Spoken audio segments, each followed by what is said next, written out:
দেখতে দেখতেই চলে এসেছে সেই পবিত্র মাহে রমজান।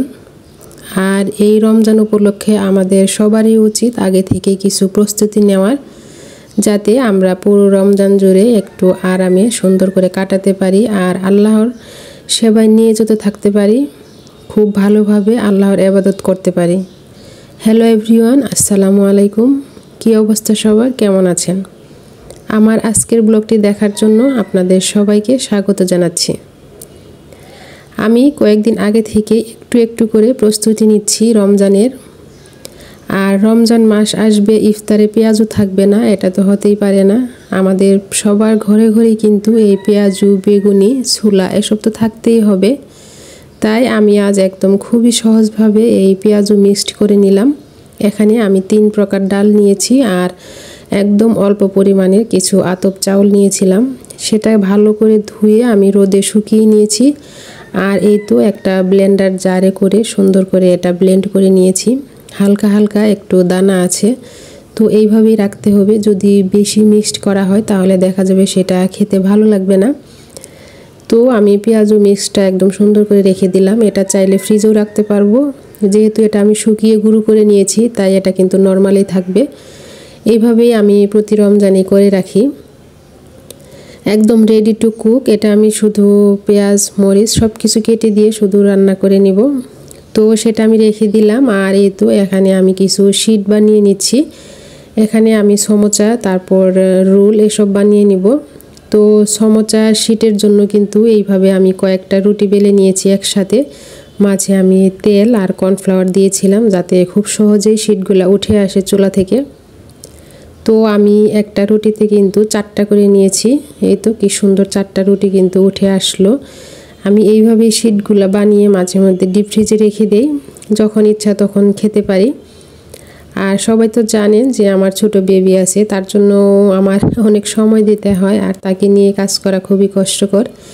এই তো আমি এখন এগুলো বানাচ্ছি আর ও আমাকে এইভাবে ডিস্টার্ব করছে।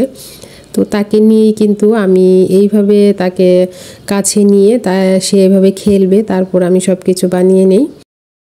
সমোচা আর রোলের জন্য যে শিট তৈরি করলাম সেটা আমি রেখে দিলাম। আর এখন আমি কিছু পেটিস বানিয়ে নেব। তার জন্য আমি ভিতরে পুর দিয়েছি এখানে। আর পুরে আমি কিছু মুরগির মাংস কিমা করে দিয়েছিলাম আর কিছু সবজি ছিল, গাজর, সেগুলো দিয়েই আমি একটা পুর বানিয়েছি। আর এই তো পেটিসগুলো এখন বানিয়ে নিচ্ছি। আর সাইডে যে ছোট ছোট টুকরাগুলো ছিল সেটা আমি আর নষ্ট করিনি বা এইভাবে আর বানিয়ে, এটা একটা অন্যরকম নতুন ডিজাইন করে বানিয়ে নিলাম। এইভাবে রেখে দিলে কিন্তু অনেক দিন খাওয়া যায়। তো মাঝে মাঝে আমি বানিয়ে রেখে দেই, তারপরও তেমন সময় সুযোগ পাই না। যেহেতু রমজান মাস, আমরা পুরা বছর কি করি না করি, কিন্তু রমজান মাসে আমাদের সবারই একটু ইবাদত বন্দেগী করতে হয়। আমরা যতই সময় পাই না কেন, কিন্তু রমজান মাসে আমাদের সবারই উচিত আল্লাহ তাআলার সেই কাজগুলা করে নেওয়ার। অনেক সময় দেখা যায় আমরা দুপুরে কাজ, রান্না থাকে, ইফতার বানানো এসব যদি করতে যাই, দেখবেন আপনার সেই দুপুরে নামাজটাও হবে না আর আপনি কোরআন তেলাওয়াত করতে পারবেন না। আর আমরা যদি এইভাবে আগেই সব কিছু রেডি করে ফ্রিজে রেখে দেই তাহলে আমরা কিন্তু প্রচুর সময় পাবো। আর এইগুলা বানানোর কিন্তু প্রচুর সময় লাগে, অনেক ধৈর্যর ব্যাপার আর সময় নষ্ট হয়ে যায় অনেক। তাই আমরা যদি সবাই আগে থেকে এইভাবে সব কিছু বানিয়ে একটু ফ্রিজে রেখে দেই, যেহেতু আমাদের সবার বাসায় ফ্রিজ আছে, তাহলে আমাদের কাজটা খুবই সহজ হয়ে যায়। আমরা খুবই সহজেই এগুলা একদম ইফতারে 10-15 মিনিট আগে বের করে ভেজে নিতে পারবো। সব কিছু রেডি থাকলে, হাতের কাছে থাকলে কাজটাও সহজ হয়ে যাবে। আর আমরা যখন কিছু একটু সময় পাবো, সেই সময়টা না হয় ইবাদত বন্দেগী করে কাটাবো। তো আমি তো চেষ্টা করলাম যে এইভাবে সব কিছু একটু রেডি করে রেখে দেওয়ার, বাকিটা আল্লাহ তাআলাই জানেন। তবে আমরা অনেকেই আছি ফ্রিজের খাবার তেমনভাবে খেতে পারি না বা বেশি দিন থাকলেও খেতে পারি না। আপনারা চাইলে 1 সপ্তাহের জন্য রেডি করে রাখতে পারেন, পরবর্তীতে আবার বানিয়ে রাখবেন। আবার অনেকেই বলেন যে রোজার মাসে একটু টাটকা নিয়ে আসবো, রান্না করব, খাবো।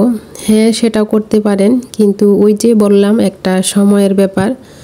আপনি যতটুকু সময় একটু সেভ করবেন, আপনার সেইটুকু সময় আপনি ইবাদত করতে পারবেন। সেজন্যই আর কি এইভাবে বানিয়ে রাখা। তাছাড়া টাটকা জিনিসের তো মজাই আলাদা, সেটা অন্যরকম। কি আর করার, আমরা একদিকে না একদিকে তো একটু সময় দিতেই হবে। সেজন্য আমরা চেষ্টা করি যে একটু সময় বের করে ইবাদত করার রমজান মাসে। তো এই তো, তাই আমি সব কিছু একটু রেডি করে নিচ্ছি একটু একটু করে, যেহেতু বাসায় ছোট বেবি আছে, আপনারা বুঝতেই পাচ্ছেন। তো আমি এটা কিন্তু একদিনে আমার সব কিছু হয়নি, তো একটু একটু করে আমি যতটুকু পারছি সব কিছু করে নেওয়ার চেষ্টা করছি। আমি সব কিছু বানিয়ে তারপর কিন্তু অলরেডি ডিপ ফ্রিজে রেখে দিয়েছিলাম, তো এগুলো একটু সেট করে নিয়েছি আর এখন সব বক্সে ভরে রেখে দিব। এই তো এখানে আমি রোল বানিয়েছিলাম, তারপর কিছু চপ ছিল, আর এটা হলো শামি কাবাব। তো এটা কিন্তু আমার ছেলে খেতে খুবই পছন্দ করে, মাঝে মধ্যে এটা আমি বানিয়ে ফ্রিজে রেখে দিই। আর এখন তো রমজান মাস, এটা তো লাগবেই। কিছু সমোচা ছিল, তারপর পেটিস ছিল, আর এই তো ছোলাও সিদ্ধ করে নিয়েছিলাম। আর দেখতে তো পেলেন পেঁয়াজও মিক্সড বানিয়ে রেখে দিয়েছি। তো আমার কিন্তু সব কিছু একদম রেডি করা হয়ে গিয়েছে, আর আমি অলরেডি ডিপ ফ্রিজে রেখে দিলাম সবগুলাই। যখন যেটা লাগবে তারপর আমি সব বের করে নিব। আর জানি না কতদিন যাবে বা কয়দিন যাবে, যেহেতু বাসায় বাচ্চা আছে, দেখা যায় যখন খুশি তখন বলবে ভেজে দাও। কি আর করার, বাচ্চা থাকলে তো এই অবস্থাই। তো যাই হোক, যতদিন যাবে ততদিন। রমজানের জন্য যে প্রস্তুতি নিয়েছি সেটা কিন্তু আমার একদিনে হয়নি, তো আমি যেদিন সময় পেয়েছি সেদিনই একটু একটু করে সব কিছু গুছিয়ে নিয়েছি।